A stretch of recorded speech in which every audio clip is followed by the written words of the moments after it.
Hello everyone and welcome to the Virtual View podcast. My name is Paul Collis and I am the founder of Virtual Finance Director Services.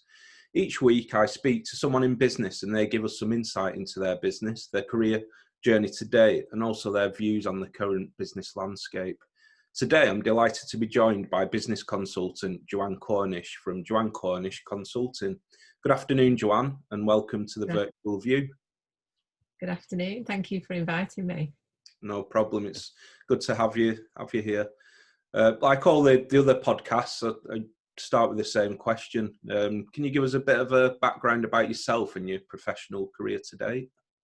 Okay, so I had 20 years in corporate before I set up on my own, and I was qualified as an accountant probably about 20 years ago, and I worked for the same company throughout my corporate career. In finance, accounting, sort of did all of the normal accounting and finance type roles, and then I moved into audit, internal audit, and then I was involved in corporate governance activities, so compliance, risk management, trade secrets, and all that kind of thing. So it's been quite a varied career in corporate, and then around about 10 years ago, I left the corporate world and set up my own business. So it's been quite an interesting ride altogether. Yeah, I think we've got similar backgrounds in that we both worked for large corporates early in our career, and then as time's gone on, I can only speak for myself and you might be able to develop this concept, but when I work with SMEs and business owners, I like to bring in some of the best practice from corporate, some structure, reporting, KPIs.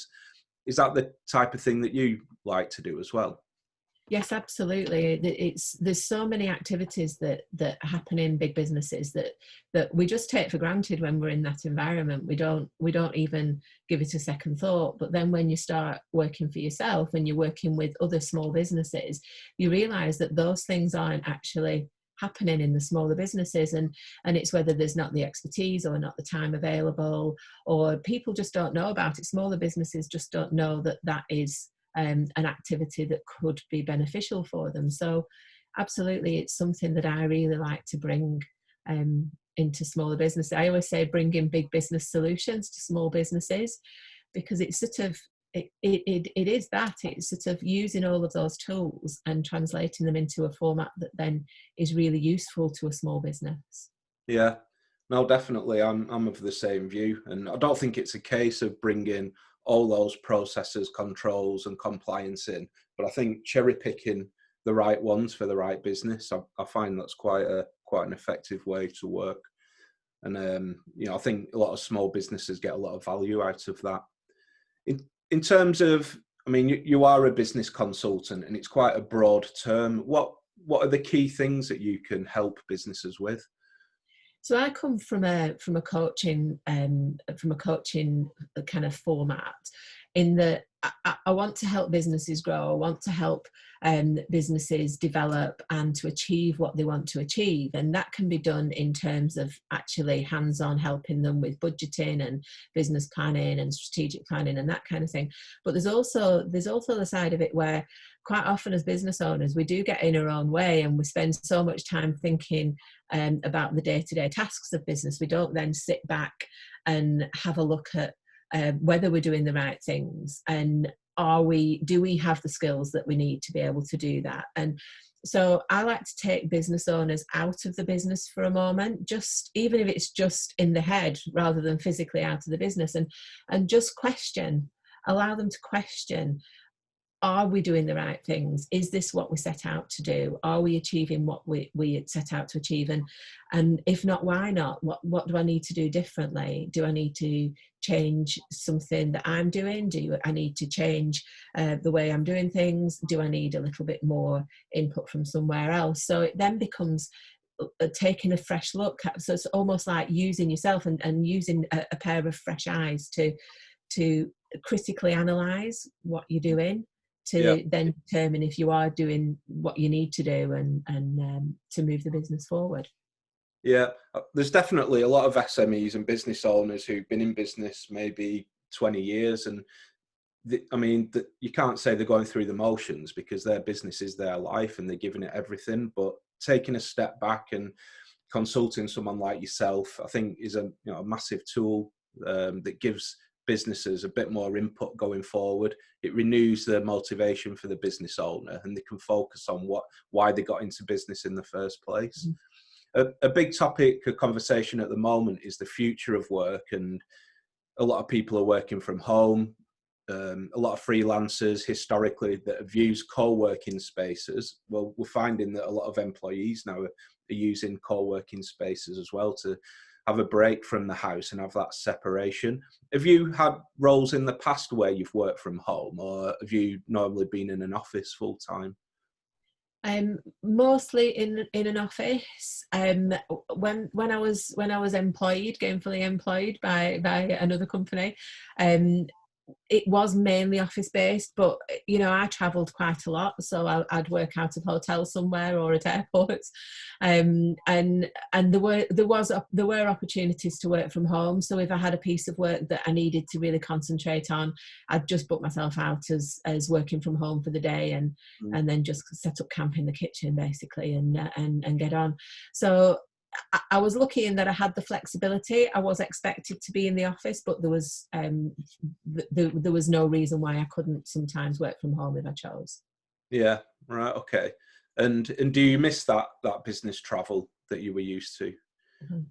I could go both ways with that. I really could. Do I miss it? I mean, I had an amazing time. Don't get me wrong. I've seen some fantastic places. I've visited. I've been to all 7 continents, which not many people can say that they've been to. So, in some respects, yes, I miss it. But what I don't miss is being away from home all the time. So I enjoy coming home at the end of the day if I'm out, and there's nothing like coming home, and I think the business travel is great if it's in bite-sized chunks, but when you're away, say 5 weeks out of 6, then it's a bit much. Yeah, I mean, even with the latest developments of and the good news about a possible vaccination coming in, I don't see business travel ever getting to the level that it was before. I think a lot of people are quite proactive and productive working from home. So I definitely see a bit of a hybrid working environment going forward. I think we're probably quite a few months away from that at the minute, but I definitely think that businesses, in the thinking are definitely, probably 5 to 10 years ahead of where they were. And I think on the whole, I see that as a good thing. I think it just comes down to trust as well, trust in your employees that, that they are working. And, I'm not a big fan of the stories that I've read where employers are tracking how long their employees are online and all the rest of it.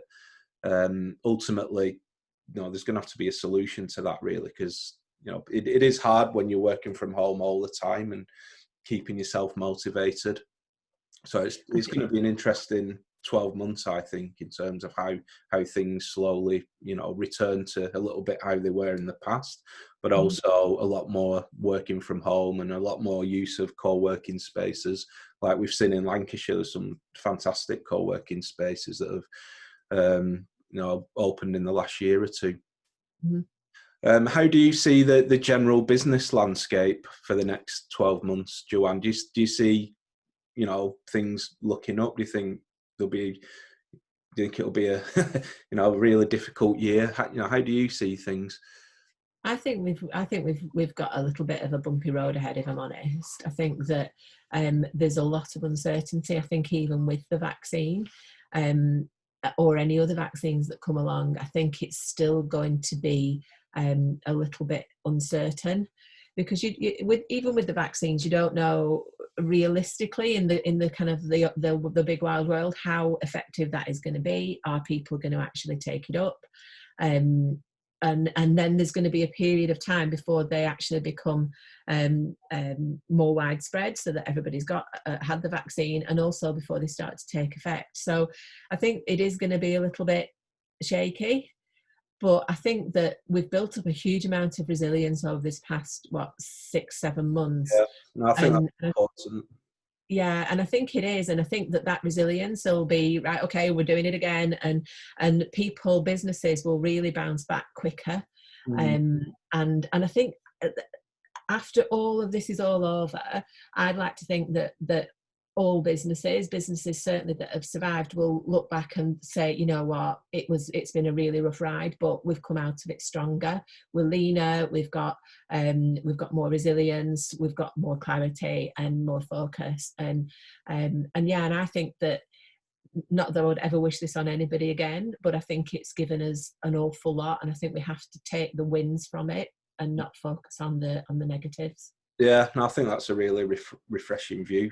And I think people have realised what's important to them as well over the last 6 months, and a lot of people's lives have become a lot simpler. A lot of the noise has been taken away. So yeah, definitely got to take all the positives. In terms of your taking it back to your business and how you work, Joanne, is a lot of the stuff you do remote, or would you ideally like to be on site with your clients? How does it work? I like a mix of them both. I think that working from home and sitting in front of a computer for 7 hours a day or 8 hours a day can be quite isolating for one, and also quite tiring. So I like a mixture of them both. And I think that once we do come out of the restrictions and go forward and things get back to even a more normal rather than new normal, I'd like to get back to face-to-face meetings and being on site with businesses, because you actually see people in their environment, which is different to seeing them through the screen. Yeah. And I think there's with what I do and the way that I work, I think there's call to do a hybrid, a little bit of both. Yeah. And, spending time at the computer is great, because spending time at home is great because you're here, it's easy, but I miss that human interaction. I am very much a people person, and I like to be with people. So yeah, a bit of both. Yeah. I always think back to the start of my career, and whether it's school leavers now or graduates going into work, I worked with some really inspiring people at the start of my career, all throughout my career. And unless you're in an office working with, those people, I feel a little bit sorry for people who are starting new jobs and everything's remote at the moment. If you're an experienced professional, yeah, that's fine. You just get on with it. You've got that experience to draw upon. But I think it must be very difficult for school leavers and graduates at the minute, and people, maybe changing career, where everything's remote at the minute. So yeah, I'm definitely a fan of face to face and feeling the culture of a business, as well as doing things remotely. Before we wrap up, Joanne, thank you for your time today. If people want to get in touch with you, what's the best way? You can visit my website, which is joannecornish.uk. Email hello@joannecornish.uk. Either of those ways. I'm on LinkedIn, and I do welcome connection requests on there. I love connecting with people and watching their story unfold as well. So any of those ways is absolutely great. Okay, brilliant. So as I bring the podcast to a close, you've been listening or watching the Virtual View podcast with me, Paul Collis, and my guest, Joanne Cornish. Thank you.